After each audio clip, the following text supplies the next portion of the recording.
আলহামদুলিল্লাহি রাব্বিল আলামিন। وقال تعالى وما يعلم جنود ربك إلا هو وقال رسول الله صلى الله عليه وسلم أطت السماء وحق لها أن تئت وما فيها موضع قدم إلا وفيه ملك ساجد أو راكع أو كما قال عليه الصلاة والسلام بارك الله لنا ولكم في القرآن العظيم ونفعنا وإياكم بالآيات والذكر الحكيم। আমরা সকলে দরুদ শরীফ পাঠ করি। اللهم صل على محمد وعلى آل محمد كما صليت على إبراهيم وعلى آل إبراهيم إنك حميد مجيد اللهم بارك على محمد وعلى آل محمد كما باركت على إبراهيم وعلى آل إبراهيم إنك حميد مجيد। সমস্ত প্রশংসা ওই আল্লাহ রাব্বুল আলামিনের, যে আল্লাহ তাআলা আমাদেরকে এই পবিত্র জুমার দিনে দুনিয়ার সমস্ত ব্যস্ততা থেকে ফারেক করে আল্লাহ তাআলা যে আমাদেরকে তার মহান হুকুম নামাজ আদায় করার জন্য আমাদেরকে কবুল করেছেন এবং কোরআনের কথা শোনার তৌফিক দান করেছেন, হাদিসের কথা শোনার তৌফিক দান করেছেন। এজন্য মহান রাব্বুল আলামিনের দরবারে শুকরিয়া আদায় করে আলহামদুলিল্লাহ। গত জুমায় আমি আপনাদের সামনে আলোচনা করেছিলাম আল্লাহর স্মরণ এবং সবাই আল্লাহর প্রশংসা করে। আলহামদুলিল্লাহ, সমস্ত প্রশংসা একমাত্র কার জন্যে? আল্লাহর জন্যে। আল্লাহ তাআলা অন্যান্য জায়গায় নিজের পরিচয় যখন তুলে ধরেন তখন নিজের নাম অধিকাংশ জায়গায় কম উল্লেখ করেছেন, কিন্তু সূরা ফাতিহায় রাব্বুল আলামিন, বিশ্বজাহানের প্রতিপালক, তিনি কে? আল্লাহ। আল্লাহ তাআলা নিজের নাম সূরা ফাতিহায় উল্লেখ করেছেন। সূরা ফাতিহায় উল্লেখ করার একটা কারণ হলো, আপনি আমি যখন অন্য মানুষের সাথে পরিচিত হই, পরিচিতের শুরুতে আমরা কি বলি? নাম। একজন আরেকজনকে কি করি? জিজ্ঞাসা করি, নাম জিজ্ঞাসা করি। আল্লাহ তাআলা যে নিজের নাম সূরা ফাতিহায় উল্লেখ করলেন, এবং যদি নিজের নামটা উল্লেখ না করতেন তাহলে একটা সন্দেহ তৈরি হইতো। কি সন্দেহ? মুসা আলাইহিস সালামের যুগে যখন ফেরাউন সমস্ত জাদুঘরদেরকে একত্রিত করে মুসা নবীর বিরুদ্ধে যুদ্ধ ঘোষণা করলো, সমস্ত জাদুঘরেরা তারা রশি দিয়ে সাপ তৈরি করলো, সাপ তৈরি করে মুসার দিকে ছেড়ে দিল। মুসা আলাইহিস সালাম তখন হাতের লাঠিটা মাটিতে রাখলেন, তখন তার ওই লাঠির সাপ জাদুকরদের সমস্ত সাপদেরকে যখন গিলে ফেললো, তখন সমস্ত জাদুকরেরা আল্লাহর প্রশংসা করে আল্লাহর উপর ঈমান এনে তারা সিজদায় লুটিয়ে পড়ল। সিজদায় যাওয়ার পরে তারা একটা বাক্য বলেছিল, ক্বালু আমান্না বিরাব্বিল আলামিন। জাদুকরেরা বলল, আমান্না, আমরা ঈমান আনলাম, বিরাব্বিল আলামিন, সারা জাহানের প্রতিপালকের প্রতি আমরা ঈমান আনলাম। জাদুকরেরা কিন্তু ফেরাউনের ভাড়া করা জাদুকর ছিল।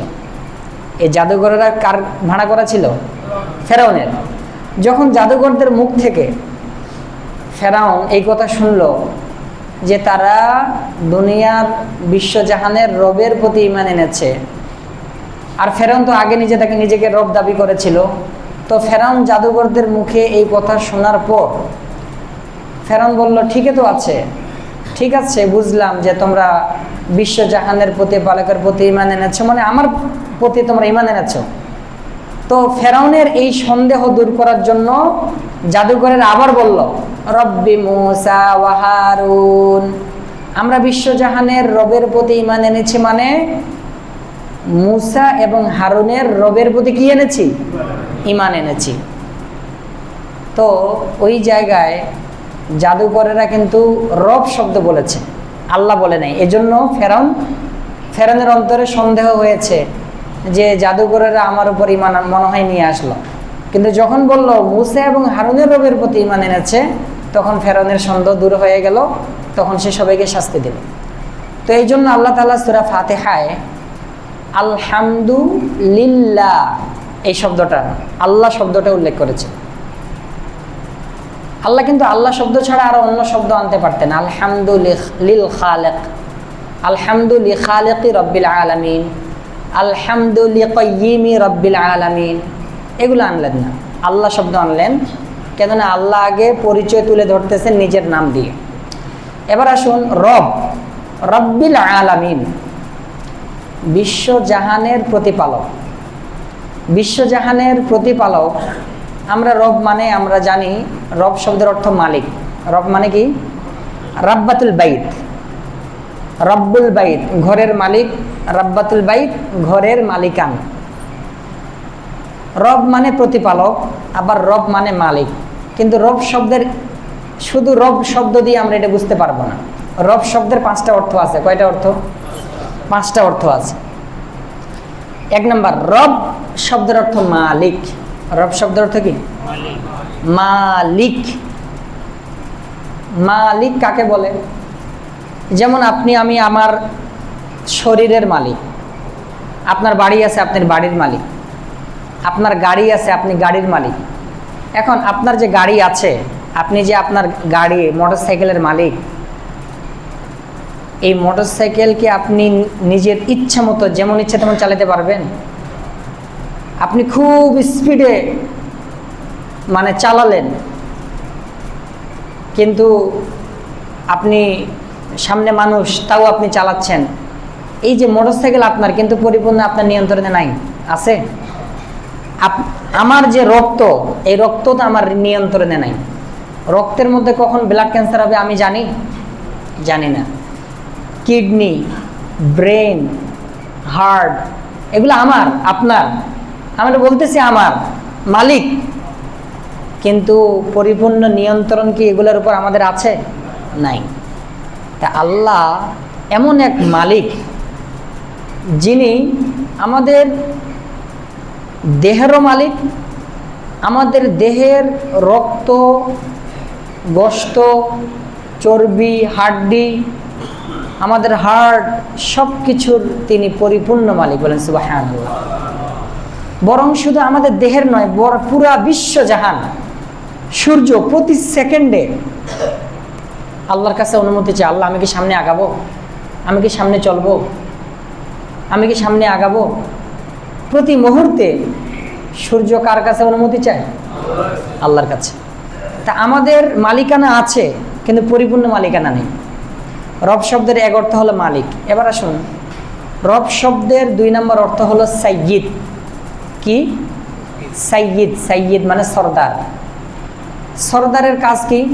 যেমন কোনো পুলিশ যখন কোনো আসামিকে ধরে, তখন পুলিশের ক্ষমতা ওই আসামির উপর প্রয়োগ করে, তখন তার অথরিটি, তার ক্ষমতা, শক্তি প্রয়োগ করে। যেমন বিচারক যখন বিচারের চেয়ারে বসেন, তখন আসামি কাঠগড়ায় থাকে, আসামির উপর তিনি পরিপূর্ণ কি করতে পারেন? বিচারের ফায়সালা প্রয়োগ করতে পারেন। হয় ফাঁসি দিবে, না হয় জেল দিবে, না হলে 3 দিন পরে, 1 মাস পরে ছেড়ে দিবে। সে হলো অথরিটি, মালিক, সরদার। তো রব শব্দের 1 অর্থ মালিক, আরেক শব্দের অর্থ হলো সরদার। তাহলে রব শব্দের অর্থ মালিক, আল্লাহ পরিপূর্ণ আমাদের মালিক, তিনি সরদার।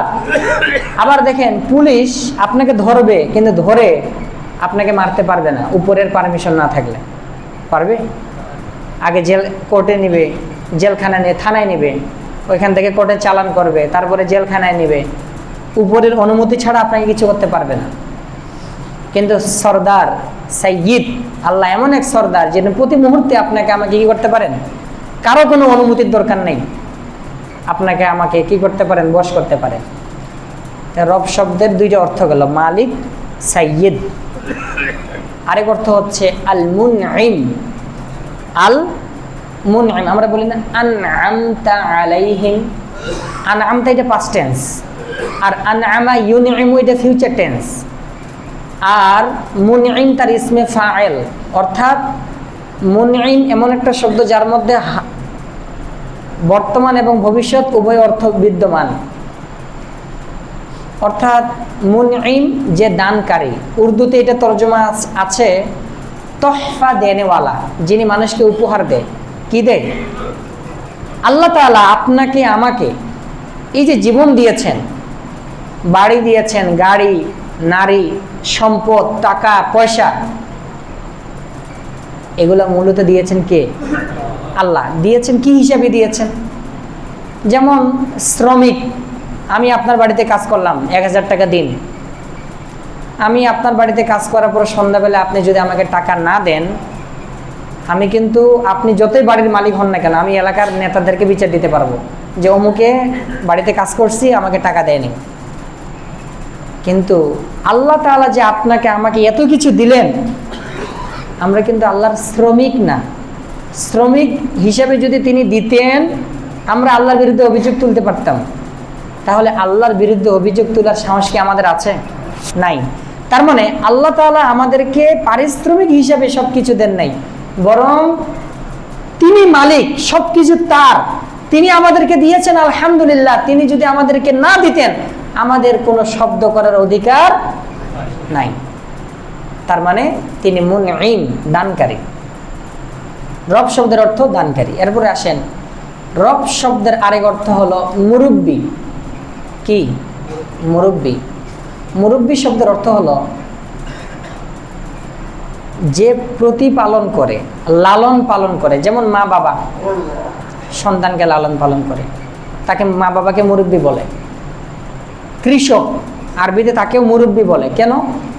যেই চারা, তৃণলতা জমিন থেকে মানে উৎপন্ন হয়, কৃষক এমনভাবে ওই চারাকে প্রতিপালন করে যে যেই পরিমাণ পানি দেওয়া দরকার, একেবারে বেশি দিলে পচে যাবে, আবার কম দিলে ভালো করে গাছ উঠবে না, আবার বাইরের যেন বিষাক্ত কোনো কিছু এখানে ভিতরে না আসে, আবার ভিতরের ভিটামিন যেন বাইরে চলে না যায়, সুন্দর করে যিনি রক্ষণাবেক্ষণ করেন, লালন পালন করেন, তিনি হলেন কি?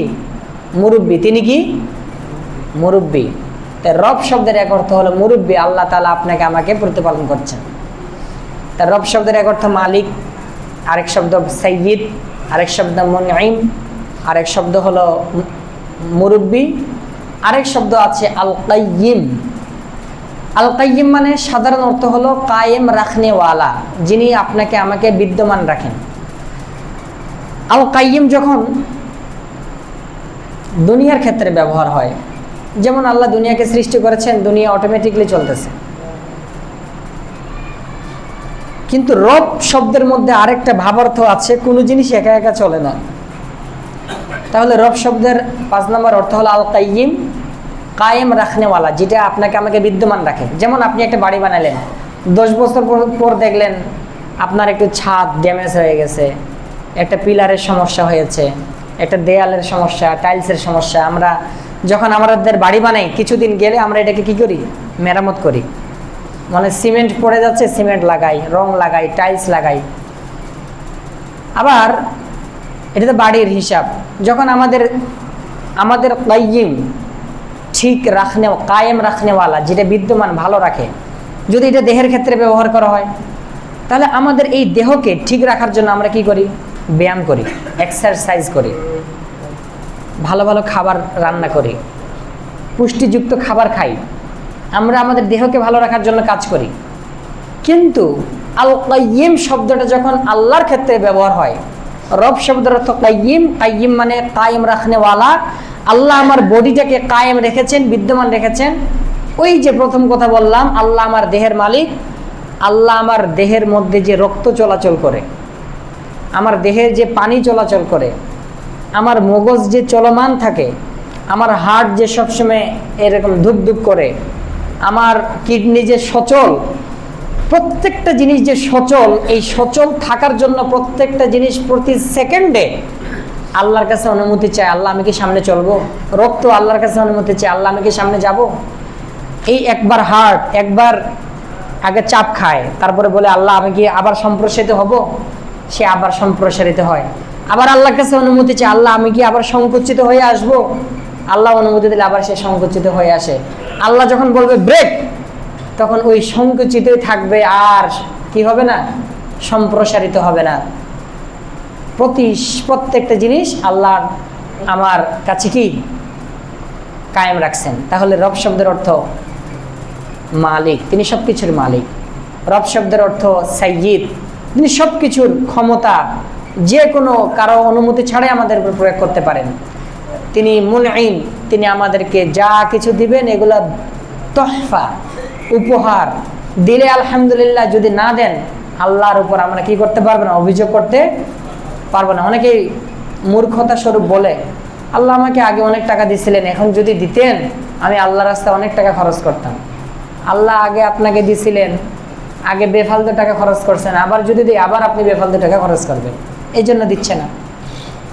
অভিযোগ তোলা যাবে না আল্লাহর বিরুদ্ধে। আল্লাহ হলেন মুরব্বী, তিনি আমাদেরকে প্রতিপালন করছেন। আল্লাহ হলেন কাইয়্যিম, তিনি আমাদেরকে বিদ্যমান রেখেছেন। আল আলামিন, তিনি বিশ্বজাহানের প্রতিপালক। বিশ্বজাহান বলতে আসমান জমিন, সাত আসমান সাত জমিন, এর বাইরে যা কিছু আছে। মূলত এখানে উদ্দেশ্য হলো আলাম। আলাম শব্দের অর্থ হলো জান্নে কা আলা, মানে পরিচয় পাওয়ার মাধ্যম। পরিচয় পাওয়ার মাধ্যম। মনে করেন একটা বাড়ি সুন্দর করে তৈরি করছে একটা ইঞ্জিনিয়ার, তো বাড়ির কারুকার্যে দেখেই চিনা যায় যে এই কাজটা অমুক ইঞ্জিনিয়ারই করছে। গলার কণ্ঠ শুনে বোঝা যায় অমুকে এই কথাটা বলছে। তো আল্লাহ রাব্বুল আলামিন তিনি আল আলাম বললেন, আল্লাহকে চিনার মাধ্যম। দুনিয়াতে তিনি এত সুন্দর সুন্দর জিনিস তৈরি করেছেন আল্লাহকে চেনার জন্য। যেমন আজ থেকে 50 বছর আগে আমাদের বাংলাদেশ কি এত উন্নত ছিল? এখন 50 বছর আগে যারা দেশের বাইরে গেছে, 50 বছর পরে এসে বলবে বাংলাদেশ তো এখন আরেকটা দুনিয়া হয়ে গেছে। আগে ছিল 50 বছর আগে ছিল এক দুনিয়া, 50 বছর পরে এক দুনিয়া। আপনি চায়নাতে যাবেন, বলবেন এটা আরেক দুনিয়া। অস্ট্রেলিয়া যাবেন, বলবেন এটা আরেক দুনিয়া। ইউরোপে যাবেন, এটা আরেক দুনিয়া। আল্লাহ একটা সোসাইটি বোঝাচ্ছেন, সংস্কৃতি বোঝাচ্ছেন, সমাজ বোঝাচ্ছেন যে আলহামদুলিল্লাহ, সমস্ত প্রশংসা আল্লাহর জন্য, রাব্বিল আলামিন, যিনি বিশ্বজাহানের প্রতিপালক। তো সেই প্রতিপালকের প্রশংসা আমিও করি, আপনি করি। এমনকি আল্লাহ বলেছেন সূরা বানী ইসরাঈলে, আল্লাহ বলেছেন তুসাব্বিহু লাহুস সামাওয়াতুস সাবউ ওয়াল আরদু ওয়া মান ফীহিন্না। আসমান জমিনে যা কিছু আছে, আসমান জমিন এবং আসমান জমিনে যা কিছু আছে সকলেই আল্লাহ রাব্বুল আলামিনের তাসবিহ পাঠ করে, আল্লাহর পবিত্রতা ঘোষণা করে, তার মহিমার ঘোষণা বর্ণনা করে। ওয়া ইম মিন শাইইন ইল্লা ইউসাব্বিহু বিহামদিহি। শাইইন, এখানে যে শাইইন হামজার নিচে দুইটা জের আছে, তানবিন। কিছু কিছু তানবিনকে আরবিতে তানবিন 5 প্রকার। এক প্রকার আছে একেবারে সামান্য বোঝানোর জন্য। পৃথিবীতে সামান্যতম কোনো জিনিস, বড় বড় জিনিস তো আছেই, এমন কোনো সামান্য জিনিস নেই যে যারা আল্লাহর তাসবিহ পাঠ করে না। এক কথা, সকলেই কার তাসবিহ পাঠ করে? আল্লাহর তাসবিহ পাঠ করে। আবার সূরা নূরের মধ্যে আল্লাহ বলেছেন কুল্লুন কদ আলিমা, প্রত্যেকটা জিনিস জেনে নিয়েছে, সালাতাহু ওয়া তাসবিহা, তার নামাজকে জেনে নিয়েছে, তার তাসবিহকে জেনে নিয়েছে। প্রত্যেকটা জিনিসের নামাজ আছে, গত জুমায় বলেছিলাম। আবার প্রত্যেকটা জিনিসের তাসবিহ আছে। আমাদের যে নামাজের ইবাদত করি, পুরা নামাজের এই সিস্টেমটাকে আল্লাহ পুরা দুনিয়াতে ফিট করে দিয়েছেন, বলেন সুবহানাল্লাহ। আমি আপনি দাঁড়াই থাকি, নামাজে দাঁড়াই, গাছেরা দাঁড়াই আছে। আমি আপনি রুকুতে যাই, সমস্ত চতুষ্পদ প্রাণীরা রুকুতে আছে। আমি আপনি সিজদা যাই, সমস্ত কীট পতঙ্গরা সিজদার অবস্থায় আছে। আমি আপনি আত্তাহিয়াতুতে বসি, পাহাড়েরা আত্তাহিয়াতুর সুরতে বসে আছে। আমি আপনি উঠা বসা করি, পাখিরা উঠা বসা করতেছে। আমি আপনি নামাজের মধ্যে হেদায়েত চাই, জান্নাত জাহান্নামেরা চাচ্ছে। আমি আপনি এক রকম থেকে আরেক রকমে ফিরে আসি। আসমান সূর্য এক জায়গায় থেকে আরেক জায়গায় আবার ঘুরে পুনরায় আবার তার জায়গায় ফিরে আসে। যার যার নামাজ আল্লাহ ভাগ করে দিয়েছেন, আবার প্রত্যেকের ইবাদতটাকে সমষ্টিগতভাবে আল্লাহ মানুষকে দান করেছে। সুতরাং মানুষ সামান্য হলেও, ছোট হলেও মানুষ মর্যাদার দিক থেকে অনেক বড় সমস্ত সৃষ্টির চেয়ে। এবার আসুন, সমস্ত কিছু যে আল্লাহর প্রশংসা করে, তাসবিহ পাঠ করে, এটা আমরা এক একজন এক একটা ধারণা নিয়ে থাকি। গত জুমায় আমি বলেছিলাম, এই জুমায় আমি একটা হাদিস বলবো, হাদিসের একটা ব্যাখ্যা বলবো। ওই ব্যাখ্যা আমি কোনোদিন শুনি নাই, আপনারা শুনেছেন কিনা জানি না। ইনশাআল্লাহ সেই হাদিসটা বলে শেষ করব। আগে হাদিসটা বলি। আত্তাতিস সামাউ, আকাশ একবার আর্তনাদ করে উঠল। যেমন স্টেজের মধ্যে যদি মানে যতটুকু মানুষ থাকা দরকার তার চেয়ে বেশি মানুষ হয়, দেখবেন যে স্টেজ নড়াচড়া করে এবং একটা শব্দ হয়। মনে করেন পাতলা একটা খাট, এর মধ্যে যদি 5-6 জন মানুষ বসে, খাটের একটা শব্দ আছে। তাই এখানে বোঝাচ্ছে আল্লাহ তাআলা, নবী করিম সাল্লাল্লাহু আলাইহি সাল্লাম, আসমানে এই পরিমাণ ফেরেশতা আছে, তাদের ওজন এত বেশি যে আসমান আর্তনাদ করে উঠতেছে। আসমান একটা খাটের মধ্যে যদি বেশি মানুষ উঠে, খাট যেমন শব্দ করে, কের কের করে শব্দ করে, এরকম শব্দ আসমান করতেছে। এবং ওমা ফিহা মাউদিউ কাদামিন, আসমানে কদম পরিমাণ জায়গা খালি নেই, কিন্তু কি আছে? ওয়াফিহি মালাকুন সাজিদুন আও রাকিউন আও কাইমুন। এত বড় আসমান, পুরো আসমানে সামান্য পরিমাণ জায়গা খালি নেই যে ফেরেশতারা রুকু অবস্থায়, সিজদা অবস্থায় বা নামাজের দাঁড়ানো অবস্থায় নেই। অর্থাৎ সমস্ত আসমান জুড়ে ফেরেশতারা ইবাদতে লিপ্ত রয়েছে, বলেন সুবহানাল্লাহ। তো আসমান জুড়ে আল্লাহর ইবাদতে তারা লিপ্ত, আল্লাহর প্রশংসা তারা করতেছে। আসমানটা কত বড়! মুফাসসিরিনে কেরাম বলেন, আমাদের তুলনায় সাগর অনেক বড়।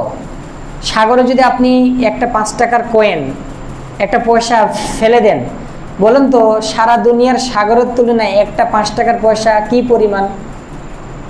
কোনো আছে? কোনো ভ্যালু আছে? তো সাগরের তুলনায় 5 টাকা পয়সা যেরকম, প্রথম আসমানের তুলনায় এই দুনিয়াটা হলো সেরকম।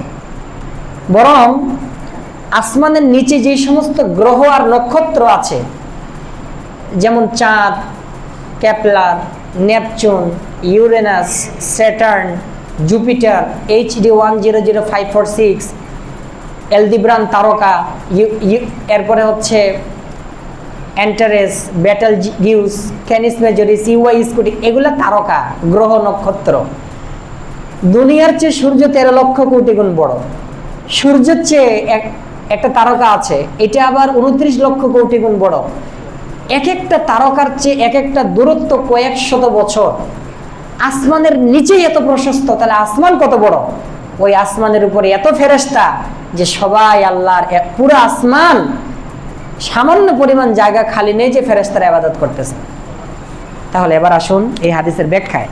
রুবিয়া, আল্লামা ফখরুদ্দিন রাজি রহমতুল্লাহ আলাইহি বলেন, আন্না বানি আদম উশরুল জিন্নি, দুনিয়ার সমস্ত মানুষ। আচ্ছা, দুনিয়ার সমস্ত মানুষের হিসাব আপনার আমার কাছে আছে? দুনিয়ার হিসাব আছে যাদের আইডেন্টি কার্ড আছে, এই আইডেন্টি কার্ড অনুযায়ী আদমশুমারির একটা হিসাব হয়। কিন্তু যাদের আইডেন্টি কার্ড নাই, বাচ্চা, ছোট ছোট বাচ্চা, এদের হিসাব। জঙ্গলে যে মানুষরা আছে এদের হিসাব। মরুভূমিতে, আমাদের বাংলাদেশের মতো ইন্ডিয়া, মনে করেন যে 23টা প্রদেশ, ইন্ডিয়াতে 23টা প্রদেশ আছে, এক একটা প্রদেশ আমাদের বাংলাদেশের মতো। আবার ইন্ডিয়ার চেয়ে সৌদি আরব 13 গুণ বড়, আবার সৌদি আরবের চেয়ে রাশিয়া আরও অনেক গুণ বড়। তো পুরো পৃথিবী এত প্রশস্ত, এতগুলা মানুষ, আপনার আমার কাছে হিসাব নেই। দুনিয়ার শুরু থেকে শেষ পর্যন্ত কতগুলা মানুষ আসবে আপনি আমি কি জানি না। তা কত অগণিত মানুষ। আবার দেখেন, ইয়াজুজ মাজুজ, ঘুমাইয়েন না, ঘুমালে বুঝবেন না। ইয়াজুজ এবং মাজুজ এর একটা দল। কিয়ামতের আগে যখন দুনিয়াতে ব্যাপকভাবে গুনাহ চলবে, কিয়ামত কায়েম হবে, কিয়ামতের আগে জুলকারনাইন বাদশাহ যে প্রাচীর দিয়ে তাদেরকে আটকায় রাখছে, ওই প্রাচীর ভেঙ্গে তারা পৃথিবীতে আসবে। আসার পর তবরিয়া সাগরের পানি এমনভাবে তারা পান করবে, প্রথম দল। দ্বিতীয় দল মনে করবে যে পৃথিবীতে এই সাগরে কতদিন জানে পানি ছিল না। তারাও কিন্তু মানুষ, বরং পৃথিবীতে যদি বর্তমান 800 কোটি মানুষ থাকে, তার 10 গুণ মানুষ হলো ইয়াজুজ মাজুজ। সুবহানাল্লাহ। তাহলে ইয়াজুজ মাজুজ তাদের সংখ্যা কি পরিমাণ, কিন্তু বৈজ্ঞানিকরা তাদেরকে খুঁজে পায় না। তাহলে এতগুলো মানুষ, আল্লামা ফখরুদ্দিন রাজি বলেন, দুনিয়ার সমস্ত মানুষকে যদি একদিকে করেন আর জিনদেরকে যদি একদিকে করেন, জিনদের তুলনায় জিনদের সংখ্যা এত বেশি, যদি তাদের দিকে আপনারা তাকান, যদি আল্লাহ আমাদেরকে দেখার শক্তি দেয়, মনে হবে জিনদের সংখ্যা এত বেশি, জিনদের 10 ভাগের 1 ভাগ হলো পুরো দুনিয়ার সমস্ত মানুষ। বলেন সুবহানাল্লাহ। যারা জিন দেখতে পায়, তারা দেখতে পায় মসজিদে জিনেরা নামাজ পড়ে। আমরা যেমন বাজারে মার্কেটে মানুষের চাপে ভিড়ে হাঁটতে পারি না, যদি আপনি জিন দেখতে পাইতেন, ওদের কারণে আপনি হাঁটতেই পারতেন না, এরকম মনে হবে, এত বেশি। তাহলে জিনদেরকে আল্লাহ এই পরিমাণে সৃষ্টি করেছে, দুনিয়ার সমস্ত মানুষ জিনদের 10 ভাগের কয় ভাগ? 1 ভাগ। এবার আসেন, ওয়াল জিন্নু ওয়া বানু আদম উশরু হাইওয়ানাতিল বাররি। তাহলে মানুষ কতগুলা, হিসাব নাই। জিন কতগুলা, আমাদের হিসাব নাই। মানুষ ও জিন একত্রিত করলে যেই সংখ্যাটা দাঁড়াবে, এটা যদি একদিকে রাখেন, আর দুনিয়ার এই দুনিয়াটা হলো, জমিনটা হলো 2টা ভাগ, একটা জল একটা স্থল। বলেন তো এই জলের মানে সাগরের সংখ্যা বেশি না স্থলের সংখ্যা বেশি? সাগর হলো 3 ভাগ আর স্থল হলো 1 ভাগ। এই 1 ভাগ স্থলে, সাগর 3 ভাগের আলোচনা পরে যাব, 1 ভাগ স্থলে কি পরিমাণ প্রাণী আল্লাহ সৃষ্টি করেছেন। আল্লামা ফখরুদ্দিন রাজি বলেন, এই জমিনের মধ্যে এই পরিমাণ প্রাণী আল্লাহ সৃষ্টি করেছেন, যদি এগুলোকে একদিকে করা হয়, তাহলে মানুষ আর জিন যদি একদিকে করা হয়, জমিনের প্রাণীদের চেয়ে মানুষ আর জিন এত সংখ্যা হওয়া সত্ত্বেও জমিনের প্রাণীর চেয়ে মানুষ আর জিন 10 ভাগের 1 ভাগ। 10 ভাগের কয় ভাগ? আল্লাহ বলেছেন ফামিনহুম মাইয়ামশি আলা বাতনি। আল্লাহর কিছু প্রাণী আছে পেটের উপর দিয়ে চলে। অমিনহুম মাইয়ামশি আলা রিজলাইন, কিছু প্রাণী আছে 2 পায়ের উপর দিয়ে চলে। অমিনহুম মাইয়ামশি আলা আরবা, কিছু প্রাণী আছে 4 পা দিয়ে চলে। পৃথিবীতে যত পিঁপড়া আছে, ইঁদুর আছে, বিজি আছে, বিচ্ছু আছে, সাপ আছে, চতুষ্পদ প্রাণী আছে, আল্লাহ যদি আমাদের গুনাহের কারণে এদেরকে লেলিয়ে দেন আর এরা যদি আমাদের উপর রেগে যায়, আমরা মানুষরা কি এই সব বসবাস করতে পারবো দুনিয়াতে? পারবো না। কিন্তু মানুষকে আল্লাহ কোরআন দিয়েছেন, এই কোরআনের কারণে সম্মানী হওয়ার কারণে সম্মানী মানুষ যদি অপরাধ করে, মানুষ তাকে মারে না, সসম্মানে কি করে? বিদায় দিয়ে দেয়। মানুষ এত সম্মানী কেন? মানুষ এত সম্মানী হওয়ার কারণ হলো, আসমান জমিন পৃথিবীর কোন প্রাণী আল্লাহর এই কোরআনের আমানতকে তারা গ্রহণ করে নাই। একমাত্র আল্লাহর এই কোরআনের আমানতকে গ্রহণ করেছে কারা? মানুষেরা। এই জন্য মানুষ সবচেয়ে বেশি সম্মানী, যদিও দুর্বল, তারপরে অন্যান্য শক্তিশালী প্রাণীরা তাদেরকে কিছু করে না। এরপরে আসেন, আল্লাহ তাআলা কি পরিমাণ পাখি সৃষ্টি করেছেন।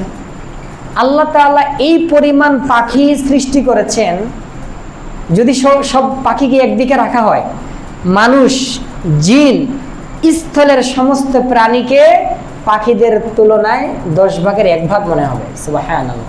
তাহলে কি পরিমাণ পাখি আল্লাহ সৃষ্টি করেছে। এরপরে আসেন, ওয়াহাউলাই কুল্লুহুম উশরু হাইওয়ানাতিল বাহরি।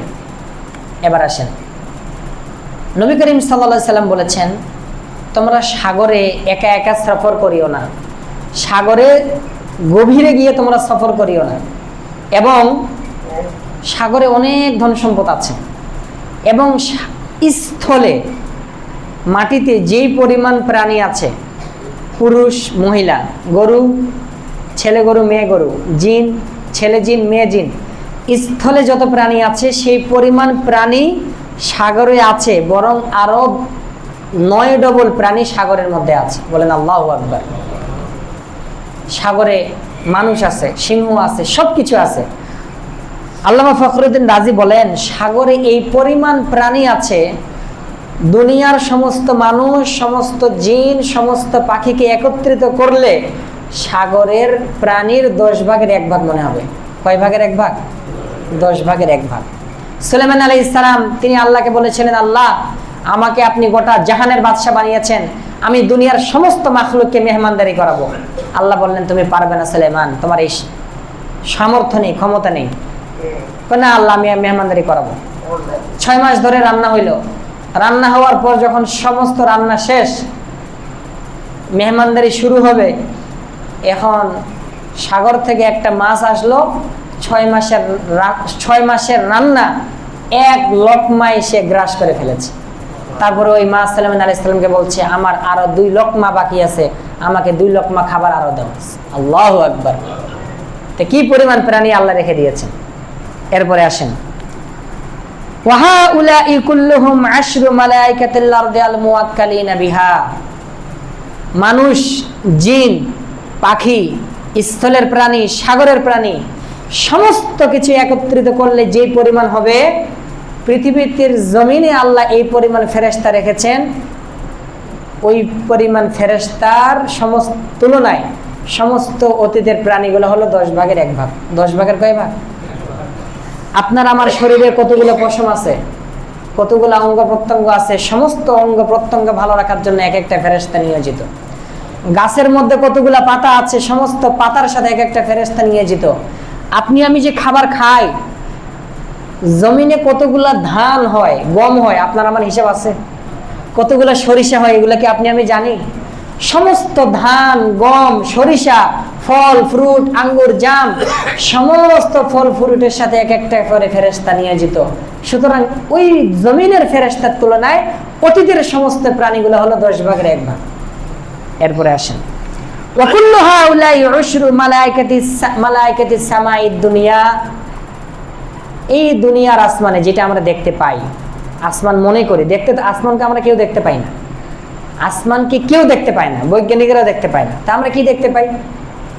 খালি জায়গা পরিষ্কার হলে নীল দেখা যায়, আমরা কিন্তু আসমান দেখতে পাই না। আসমান এত 500 বছর এর দূরত্ব, এটা আমরা দেখতেই পাই না। আমরা দেখতে পাই বিভিন্ন গ্রহ, নক্ষত্র, মেঘমালা, এগুলো দেখতে পাই। প্রথম আসমানে এই পরিমাণ ফেরেশতা আছে।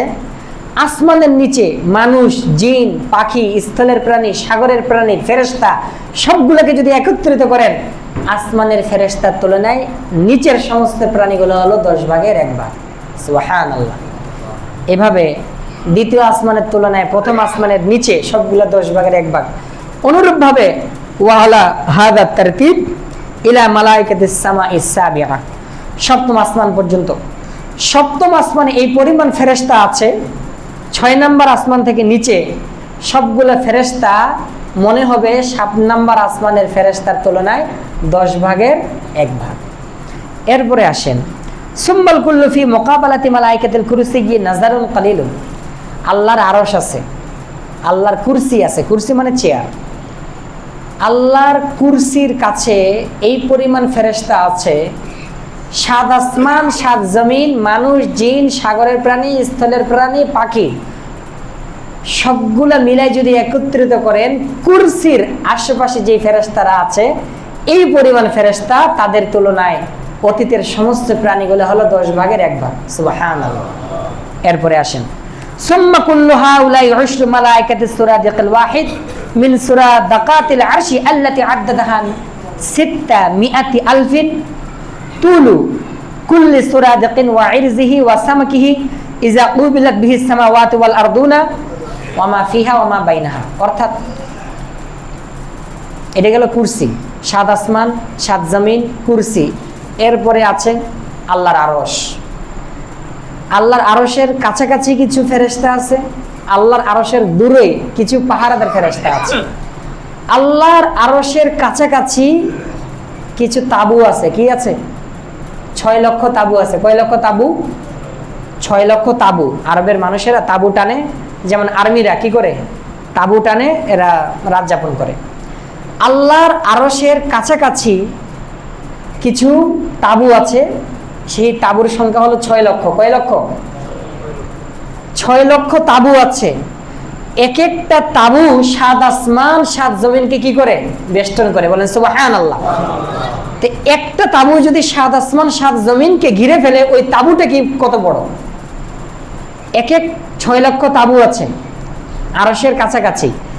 একটা তাবু 7 আসমান 7 জমিনকে ঘিরে ফেলে, আবার একটা তাবুর ভিতরে এই পরিমাণ ফেরেশতাকে আল্লাহ রেখে দিয়েছেন।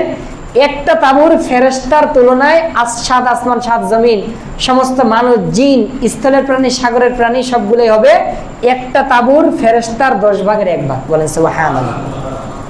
এরপরে আসেন আল্লামা ফখরুদ্দিন রাজি রহমতুল্লাহ আলাইহি বলেন, আরশের যারা পাহারা দেয়, আরশের পাহারাদার ফেরেশতা এই পরিমাণ যে 7 আসমান 7 জমিন, আরশ, কুরসি, আরশের ওই তাবু, সমস্ত প্রাণীকে যদি একদিকে করেন, আরশকে যারা পাহারা দেয়, পাহারাদার ফেরেশতার তুলনায় 10 ভাগের 1 ভাগ অতীতের সমস্ত প্রাণী। সুবহানাল্লাহ। এরপরে আসেন লাউহে মাহফুজ, যেখানে আল্লাহ কোরআনকে সংরক্ষণ করেছেন, যেখানে আল্লাহ কি করেছেন? কোরআনকে সংরক্ষণ করেছেন। ওই লাউহে মাহফুজকে যেই ফেরেশতারা পাহারা দিচ্ছেন, তাদের সংখ্যা এত বেশি যে, আমি কি বললাম, দুনিয়াতে কতগুলা মানুষ, তার চেয়ে 10 ভাগ বেশি জিন, জিনদের চেয়ে 10 ভাগ হলো পাখি, তাদের চেয়ে আবার পাখিদের চেয়ে 10 ভাগ আবার জমিনের কীট পতঙ্গ প্রাণী, আবার জমিনের কীট পতঙ্গের সবগুলাই, তার চেয়ে আবার 10 ভাগ বেশি সাগরের প্রাণী, সাগরের প্রাণীর চেয়ে বেশি হচ্ছে জমিনের প্রাণী 10 ভাগ, আবার জমিনের সমস্ত প্রাণীর তুলনায় আসমানের সমস্ত ফেরেশতা হলো 10 ভাগ। এই 7 আসমান, কুরসি, আরশ, আরশের 6 লক্ষ তাবু, আরশকে যারা পাহারা দিচ্ছে তারা, এবং লাউহে মাহফুজে যারা ফেরেশতা আছে, লাউহে মাহফুজের ফেরেশতার তুলনায় এই পরিমাণ ফেরেশতা যে অতীতের সমস্ত প্রাণীগুলো হলো লাউহে মাহফুজের ফেরেশতার 10 ভাগের 1 ভাগ। বলেন সুবহানাল্লাহ। আল্লামা ফখরুদ্দিন রাজি রহমতুল্লাহ আলাইহি শেষে এগুলো কথা যে বললেন, এগুলো সত্যতা তিনি একটা দলিল দিচ্ছেন। তিনি বলতেছেন, আমি যে কথাগুলো বললাম এগুলো যে সত্য তার প্রমাণ কিভাবে?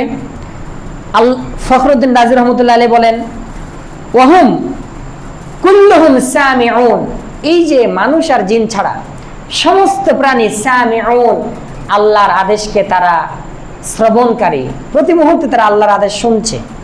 মুতিউন, প্রত্যেক মুহূর্তে তারা আল্লাহর আনুগত্য করছে, আমাদের চেয়ে অনেক শক্তিশালী হওয়া সত্ত্বেও। লা ইয়াফতারুন, তারা কখনো বিরক্ত বোধ করে না। মুশতাগিলুনা বিইবাদাতিহি, সবসময় আল্লাহর ইবাদতে তারা ব্যস্ত। রিকাবুল আলসিনি বিযিকরিহি ওয়া তাযীমিহি, সবসময় আল্লাহর বড়ত্ব, আল্লাহর তাসবিহ পাঠে তাদের মুখগুলো সিক্ত। এবং লা ইস্তাকবিরুনা বিইবাদাতিহি আনা আল-লাইলি ওয়া আনা আন-নাহার, এবং তারা আল্লাহর ইবাদতে কখনো বিরক্ত বোধ করে না, কখনো অহংকার করে না। এবং যেদিন থেকে তাদেরকে সৃষ্টি করা হয়েছে সেদিন থেকে কিয়ামত পর্যন্ত তারা ইবাদতের মধ্যে প্রতিযোগিতা করতেই থাকবে। বলেন সুবহানাল্লাহ। এরপরে ফখরুদ্দিন রাজি বলেন, লা ইউহসা আজনাসুহুম, এত সব প্রাণীর ধরন কেউ গণনা করতে পারবে না। ওয়ালা মুদ্দাত আমারিহিম, তাদের বয়স কত কেউ বলতে পারবে না। ওয়ালা কাইফিয়াত ইবাদাতিহিম, তাদের ইবাদতের অবস্থা কেউ বলতে পারবে না। ইল্লাল্লাহ, একমাত্র কে বলতে পারবে? আল্লাহ। তাহলে আমরা যে বলি 18,000 মাখলুক, 18,000 মাখলুক, আল্লাহ নিজে বলছে ওয়ামা ইয়ালামু জুনুদা রাব্বিকা ইল্লাহু, ওয়ামা ইয়ালামু, জানে না, জুনুদা রাব্বিকা, তোমার রবের বাহিনী এর সংখ্যা জানে না, কেউ জানে না, ইল্লা হুয়া, একমাত্র আল্লাহ জানে। আল্লাহ নিজেই সূরা মুদ্দাসসিরে বলছেন আল্লাহর বাহিনী, আল্লাহর সৃষ্টির সংখ্যা আল্লাহ ছাড়া কেউ জানে না। তা আপনি যে অনেকে বলে 18,000 মাখলুক, আল্লাহ নিজে বলছে কেউ জানে না, আর আপনি হিসাব করে ফেলছি, তাহলে আমার আপনার কথাটা কি? এটা হচ্ছে রং, এটা রং কথা, এটা হচ্ছে একটা গলত মশহুর, ভুল কথা, কিন্তু মুখে মুখে মশহুর হয়ে গেছে, প্রসিদ্ধ হয়ে গেছে। আল্লাহ নিজে বলেছেন সূরা নাহলের মধ্যে 14 নম্বর পারা, ওয়া ইন তাউদ্দু নি'মাতাল্লাহ, যদি আল্লাহর নিয়ামতকে তোমরা গণনা করতে শুরু করো, ওয়া ইন তাউদ্দু নি'মাতাল্লাহ লা তুহসুহা, কখনো গণনা করে শেষ করতে পারবে না। আল্লাহর এই বাহিনীরা এত বড় হওয়া সত্ত্বেও তারা সবসময় আল্লাহর ইবাদত করছে। কাজেই আমাদের উচিত আমরা সবসময় আল্লাহর কাছে আল্লাহর প্রশংসা করব। এই জন্য আল্লাহ তাআলা প্রত্যেক রাকাতে সূরা ফাতিহার বিধান দিয়েছেন। প্রত্যেক রাকাতে সূরা ফাতিহা আপনাকে আমাকে পড়তে হবে, যাতে করে ফেরেশতাদের সাদৃশ্য আমাদের সাথে মিলে যায়। বুখারী শরীফের একটি হাদিসে আছে, শেষের হাদিস, কালিমাতানি হাবিবাতানি ইলার রহমান, আল্লাহর কাছে এমন দুইটা শব্দ আছে যে শব্দ দুইটা আল্লাহর কাছে সবচেয়ে প্রিয়। খাফিফাতানি ফিল লিসান, মুখে উচ্চারণ করতে সবচেয়ে হালকা। সাকিলাতানি ফিল মিজান, মিজানের সবচেয়ে বেশি সওয়াবের পাল্লা, মিজানের পাল্লা সবচেয়ে বেশি সওয়াব দ্বারা যেই ভারী হবে, যেই কালিমা দ্বারা, এটা হলো দুইটা কালিমা। আমার সাথে পড়েন, সুবহানাল্লাহি ওয়া বিহামদিহি, সুবহানাল্লাহিল আযীম। হাদিসে আছে দুই ধরনের আমল মিজান পাল্লা সবচেয়ে বেশি ভারী হবে। উত্তম আখলাক, যার চরিত্র ভালো, তার এই আখলাকের ওজন সবচেয়ে বেশি ভারী হবে। আর যে ব্যক্তি এই জিকিরটা করবে দৈনিক 100 বার, আল্লাহ তাআলা তার মিজানের পাল্লা, সওয়াবের পাল্লা ভারী করে দিবেন, বলেন সুবহানাল্লাহ। আবার নাসাই শরীফের একটি বর্ণনায় আছে, ওয়া ইন কানাত মিসলা জাবাদিল বাহরি, এই কালিমা যদি কেউ প্রতিদিন 100 বার করে পড়ে, সাগরের ফেনা পরিমাণ যদি তার গুনাহ হয়, আল্লাহ তার সমস্ত গুনাহকে মাফ করে দিবেন। আল্লাহ তাআলা আমাদের সকলকেই, আমি যে সমস্ত কথা বললাম, আল্লাহর বড়ত্ব, আল্লাহর ভয় আল্লাহ যেন আমাদের অন্তরে দান করেন, এবং আমরা যেন আল্লাহ তাআলার প্রতি মুহূর্তে আল্লাহর তাসবিহ আদায় করতে পারি, সেই তৌফিক আল্লাহ তাআলা আপনাকে আমার দান করুন, বলুন আমিন।